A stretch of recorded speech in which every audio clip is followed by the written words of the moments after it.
ورنہ زور تھا مجھ میں نہ ایسا نوگا کی طاقت ہے، یہ فقط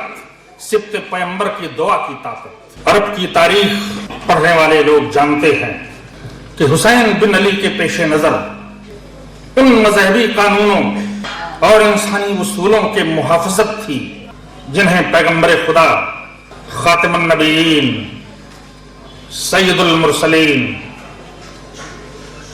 حضرت محمد مصطفیٰ صلی اللہ علیہ وسلم نے دنیا کو روشناس کرایا تھا۔ جب پیغمبر اسلام نے اپنے گرد و پیش کا جائزہ لیا اور وہاں پر پرویاپت اصولوں کو اپنے میزان عقل و عدل پر جانچا پرکھا، جب اس رائد الوقت تمدن کی عمارت کی بنیادیں قولوا لا الہ الا اللہ کے اسلامی اور انسانی زلزلے سے ہلنے لگیں تو اہل عرب بدحواس ہو گئے۔ وہ اپنا توازن برقرار نہیں کر پا رہے تھے، تو اس کا نتیجہ یہ ہوا طرح طرح کی اذیتیں دی جانے لگیں۔ خس و خاشاک سے بھرے ہوئے ٹوکرے بالا کھانوں سے پھینکنے جانے لگے، پتھروں سے سر مبارک زخمی کیا جانے لگا، راستے میں کانٹے بچھائے گئے، اور جن حق شناس لوگوں نے دعوت حق پر لبیک کہا تھا انہیں ظلم و ستم کا نشانہ بنایا گیا، اور اتنا ستایا گیا کہ جماعت مکہ چھوڑ کر مدینہ ہجرت کر گئی۔ عرب کے رجت پسندوں کی خمیر میں تشدد اس قدر داخل تھا کہ قریشی گھرانے کی ہی ایک خاتون نے جنگ احد میں جناب حمزہ کا کلیجہ نکال کر کھانا چاہا، ان کی لاش کو مسلح کیا، ان کی لاش کو پہلے مسلح کیا اور اعضائے جسم کے ٹکڑے ٹکڑے کر کے بطور زیور پہن کر اپنے بدن کے زیور وحشی غلام کو انعام میں دے دیے، اور اس درندگی نے یہیں پر سانس نہیں لی بلکہ جناب حمزہ کا کلیجہ نکال کر کھانا چاہا، لیکن جب چبا نہ سکی، نگل نہ سکی تو چبا کر اگل دیا۔ دوستو، عام طور سے عورتوں میں تشدد پسندی نہیں ہوتی، لیکن جب اس قریشی گھرانے کی عورتوں کی بہیمیت اور درندگی اس درجے تک پہنچ چکی تھی تو پھر مردوں کی تشدد نوازیوں کا کیا پوچھنا۔ ابھی آغاز اسلام کو ایک صدی بھی نہ گزری تھی کہ دنیا نے مقصد رسول پر یزید جیسے فاسق و فاجر کو دیکھا۔ دھرم کے نام پر دھرم کی بلی دی جانے لگی۔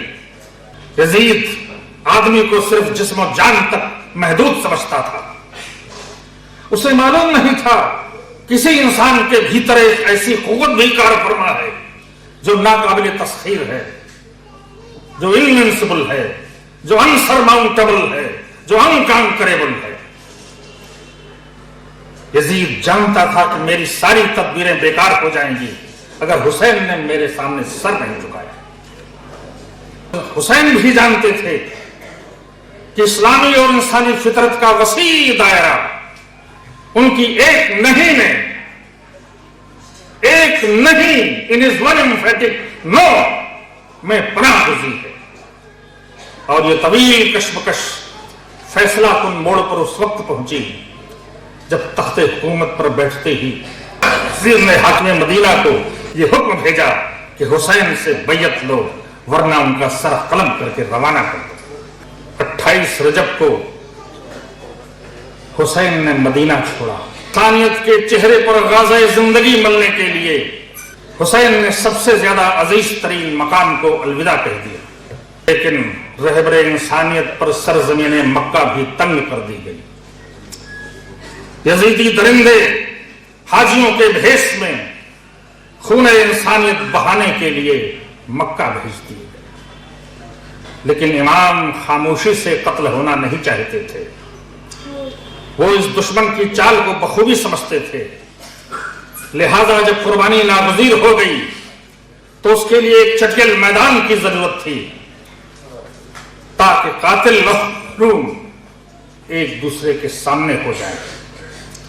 دشمن دین پردے راز میں نہ رہ سکے۔ لہذا ایک نہیں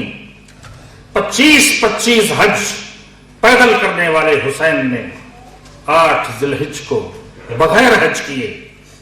مکے کو ہی خیر بات کہہ دیا، لشکر حر کو پانی سے سیراب کرتا ہوا،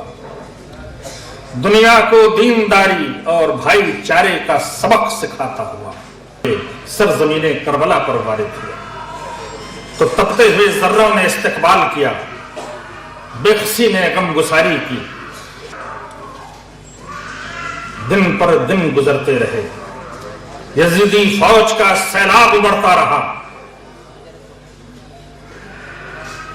فرات پر پہرا سخت ہوتا رہا، یہاں تک کہ وہ دن آ گیا حسین کے بچے پیاس کی شدت سے تڑپ تڑپ کر بلکنے لگے، یہاں تک کہ وہ دن آ گیا جسے